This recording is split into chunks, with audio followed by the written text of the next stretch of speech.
This is about the fourth time I've recorded this portion. I feel kind of like Star Tours when the little robot says that he's still getting used to his programming. So let's see if I can get through it this time. As you can see, I'm nearly done. I've got a bit of work still to do on this onion. I probably won't make it quite as complete as this, but we'll see, because I kind of get into it and sometimes I do more than I should. But I want to talk about a few things. The first thing I want to talk about is perspective. I don't know how many of you have actually had perspective in an art class, but that basically is the theory that talks about how things look more distant and smaller as they go back in distance. Usually something that's closer up will have more detail, and things that are farther away will have less detail, but in this case there's not that much difference to make a huge difference in how much detail I put on it. But there is a big difference in how large this onion is in comparison to this onion. So I'm measuring it here, and you can actually do that on your photo. You can do it in a real life setting too. You've seen artists take their pencil and they'll do this, and they'll close one eye and they'll measure it, and then they will move it to the next item and they'll say, okay, that's how big it is in comparison. That takes a little bit of practice, but you can do it. So because this onion is closer, it appears larger. Also, because it's closer, it's going to be down below where this onion is. So there's quite a bit of difference in where they are placed.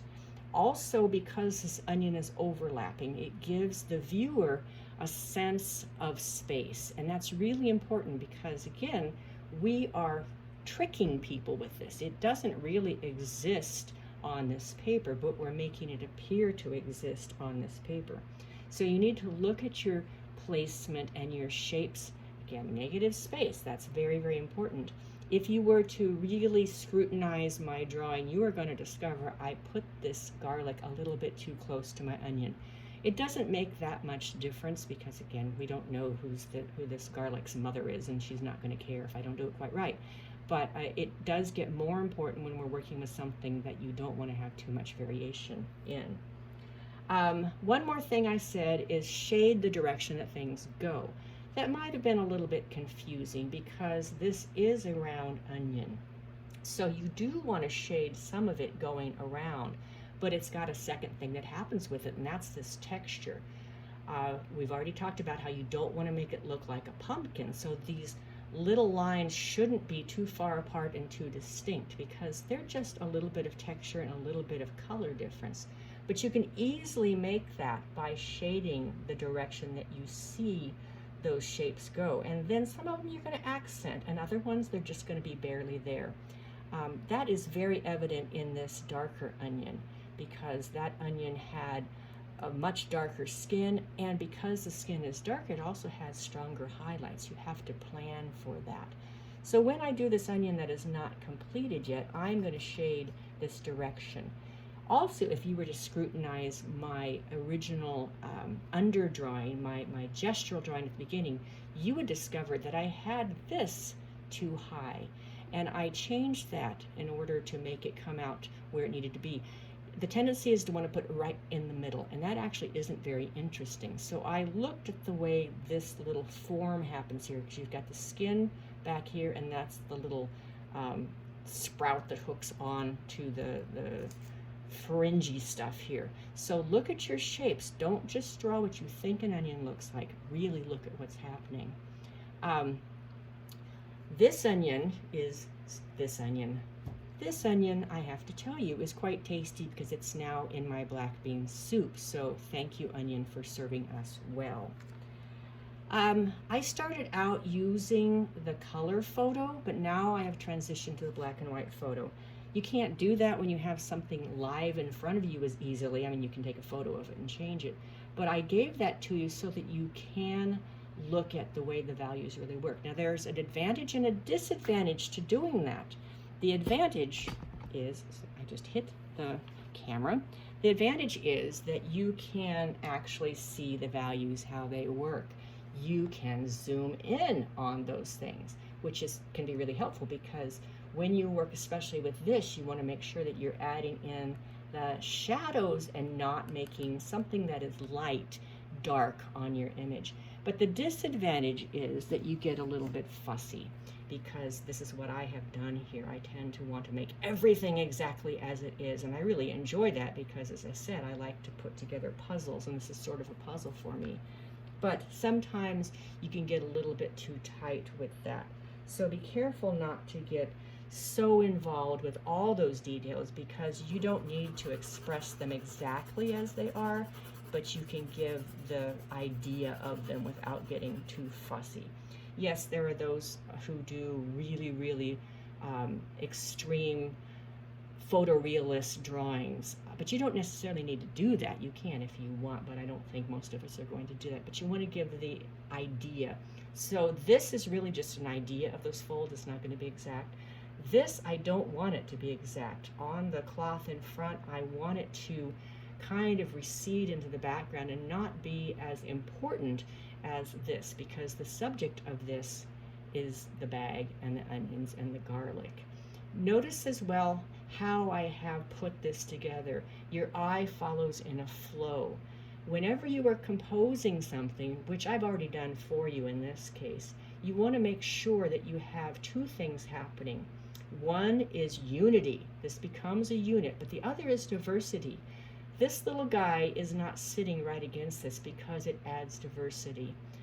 Also, there's space between here, which adds diversity, and these overlap. If these were sitting exactly in the same spot, it wouldn't be as interesting as it is now. Usually you have uneven numbers, but in this case, I have an even number, but they are put together in uneven groupings. So we have 3 here and 1 here, and then 3 here. So it still becomes an uneven number, because if you make things too regimented, they are boring. So this is a little bit more interesting than that. I am going to break one of the rules that I already told you you can't do.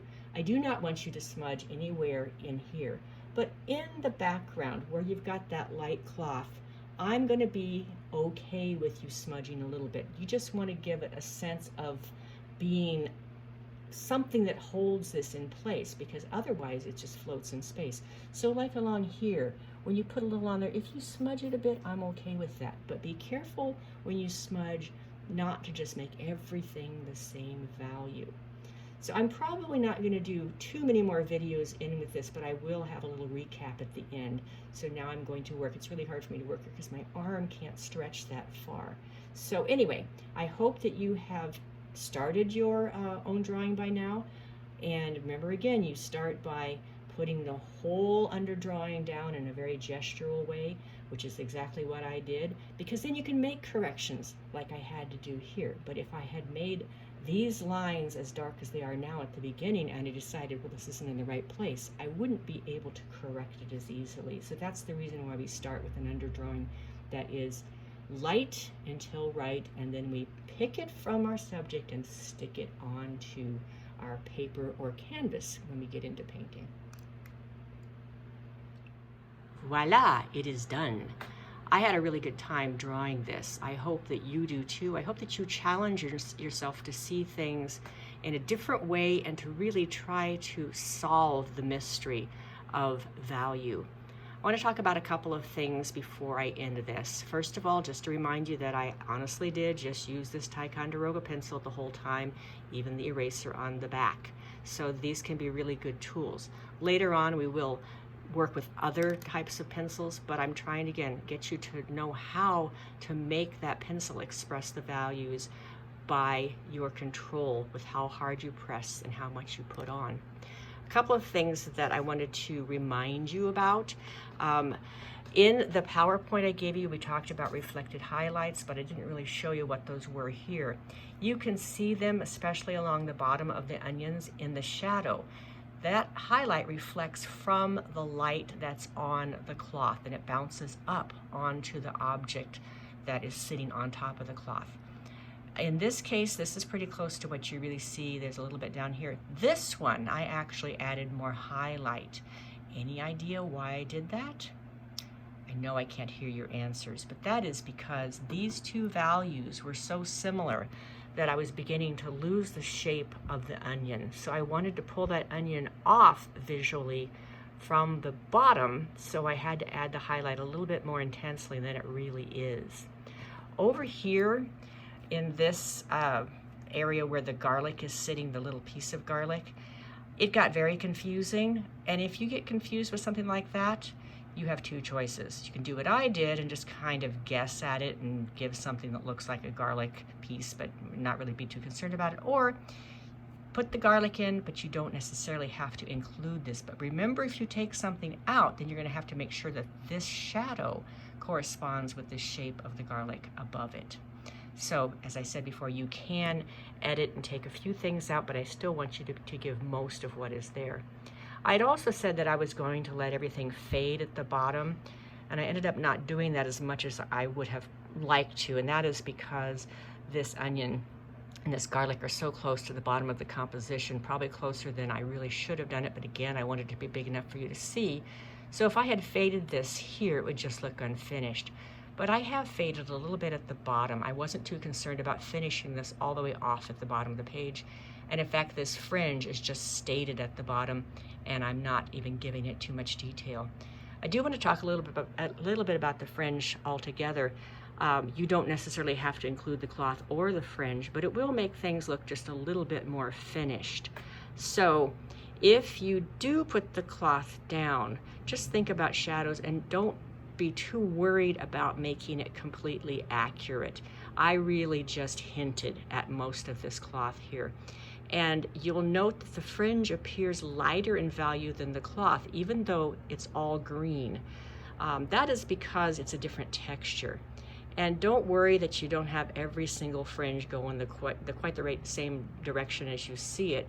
It's not that important. You just want to give the idea of the fringe. One more thing I want to talk about is your background where the white cloth is. I am going to allow you to smudge, as I said, but I want you to make sure that you aren't just adding dirty smudges on there. I actually shaded this area first. I put pencil down first. Graphite's the correct term, but anyway, it's a pencil. And then I softened it with my finger, but I didn't smudge the daylights out of it. Over smudging just makes your paper look dirty. So your smudges still need to have a reason to be there. In this case, the reason is to soften it so that those areas of shading don't take prominence over the rest of the shape, because the background is just there to support your subject matter. So in this case, the subject matter, of course, is the bag and the onions and the garlic. Secondary subject matter would be this cloth, should you choose to include it, and then this background is there just for context. So I hope you are well into your project now and that you're enjoying it. Make sure that you ask me any questions that you have, and I'm really happy to work with you individually. Alrighty, I'm going to end with showing you a still picture of this, and then that will be it.